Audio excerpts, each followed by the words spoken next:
Usually, when we talk about factories of the future, we break it down into three major domains. So, correlate this with the complexity of task, or maybe the intelligence level of the task, or the physical characteristics of the task, and so many more things. But largely, we look at handling and manipulation, where we have categorized things like movement of physical things, loading, unloading, stacking, conveying, warehousing, cleaning, washing, labor-intensive tasks, and even repetitive desk tasks are categorized under this.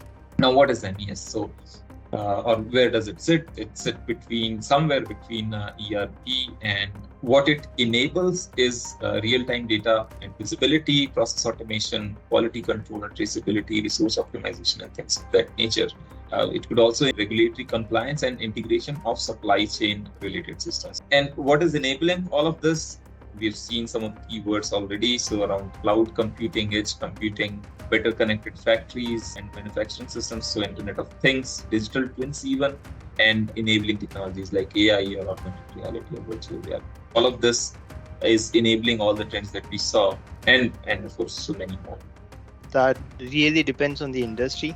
Like the KPIs for selecting an MES system really depends on whether it's a pharma, which is more quality driven, or whether it's food and beverage, which is more of volume driven. So it depends on the industry, but at overview level, I think first and foremost thing is the cost of MES system, because adopting or transitioning to an MES system really puts a dent on the operating margins. So it's really important that we select a low cost solution at the start, and which can be scaled up at the later stage. So that is one of the key criteria.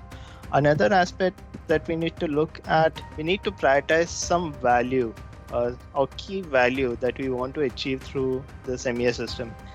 A lot of new features are coming in, AI capabilities, digital twins. So we need to prioritize that and make sure that we are achieving goals in short term, medium term, and long term. All those goals are being achieved, but in a required time frame. So these are some of the few criteria that one needs to look at: cost, the value, and interoperability, which becomes quite crucial at the overarching level while adopting or transitioning to an MES system.